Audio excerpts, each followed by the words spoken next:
Magkano nga ba ang totoong interest na ina-apply sa mga loan natin, hindi lang sa GCash, kundi sa iba pang mga lending institution na pwede nating ma-avail online? By the way, kung first time mo sa channel natin and gusto mo pa ng mga online tutorial videos katulad nito, please click the subscribe button. Sa pag-check ng loan natin, kung alin ba yung maganda, also kung anong ba yung may mababang interest at processing fee, i-consider natin yan sa totoong interest rate. Sa ngayon, kapag nakakita tayo ng mga apps, may makikita tayo interest rate dito na 1.59% or pwedeng mas mababa pa. Pero ano ba yung kadalasan nakikita nating interest na to? Ito yung nakuha ko disclosure statement mula sa GCash nung nag-loan ako. Kung mapansin nyo, dito ilalagay nila yung ibang mga detalye na hindi talaga nakalagay doon sa app habang nag-loan tayo. Katulad na lang itong add-on interest rate na 1.89% or pwedeng 1.59% katulad nito. Depende sa amount na hinihiram mo. Itong add-on interest rate, ito yung pinaka-basic or flat rate na in-apply kada buwan. Ito rin ay yung parang marketing rate kung saan mas madali kasing maintindihan nating mga naglo-loan kung magkano ba yung flat rate na in-apply sa loan natin o sa inutang natin kada buwan. Ngayon, ano naman tong contractual interest rate?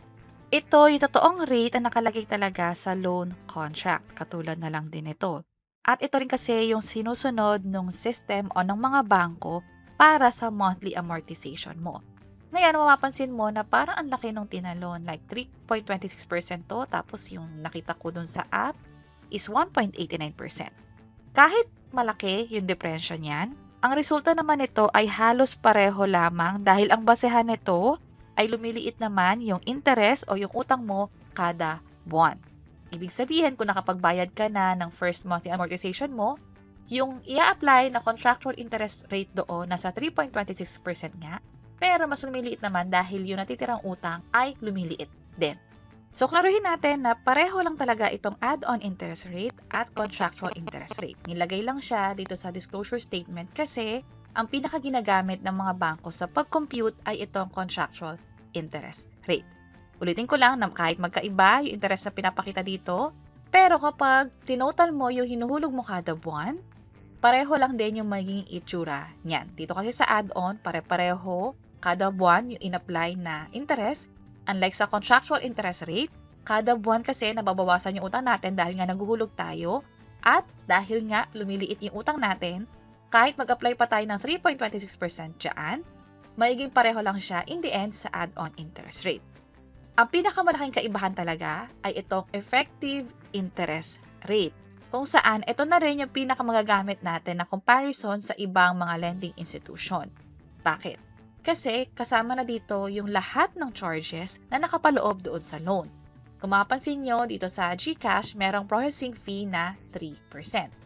At ang interest rate ay pwedeng 1.89 o ang pinakamababa nga ay 1.59%. Ngayon, bakit naging mahalaga na malaman natin yung effective interest rate? Kasi paano kung may ibang lending institution na mababa nga yung interest rate? Halimbawa, nasa 0.5% lang or 1% lang. Pero yan pala yung processing fee ay nasa 10%. Kapag ganon, i-consider na sa computation ng effective interest rate yung lahat ng charges doon sa niloan mo, hindi lang yung naka-upfront na interest rate. Kung mapapansin nyo, dito nakalagay na effective interest rate is higher than the contractual interest rate because of finance charges. So, para hindi na kayo mahirapan sa pag-compute na mababa yung processing fee ng isa o mataas yung processing fee ng isa, pero mababa yung interest, dito sa AIR, pwede nyo na siyang i-match at kung saan nga yung mas mababa, pwede nyo i-consider na doon kayo mag-loan. At again, makukuha itong details na to sa disclosure statement ng GCash kapag nakapag-loan na kayo. Bukod pa dyan, i-check nyo na rin yung additional charges, lalo kung merong mga penalty at iba pa. Itong penalty, pinag-usapan natin sa hiwalay na video, pinakita natin yung breakdown kada buwan kung mag-miss kayo kung gaano kalaki yung pwedeng abutin. Pero basically, depende sa niloan ninyo, halimbawa sa akin, nasa 1% ng loan amount, plus meron pang daily outstanding principal balance na i-charge as penalty. Yung penalty, hindi siya makikita dito sa app, sa disclosure statement siya makikita. Pero dito, sa proseso, ang pinakamakikita ninyo ay kung magkano ba yung pwedeng i-loan, magkano yung interest, at magkano rin yung ibabayad kada buwan.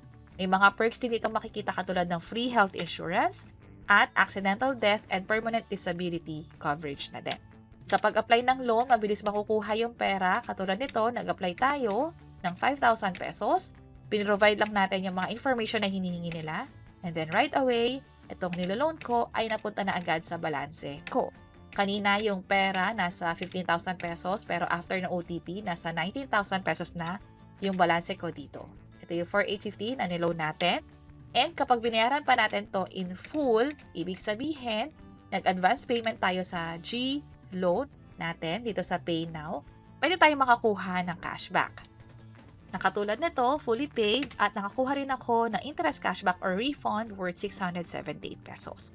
Kung interesado kayo sa naging actual experience namin tungkol dyan, pwede nyo i-check yung page or channel namin o yung mga link ay nasa description sa bandang baba. Sana makatulong. See you sa next videos. Bye-bye!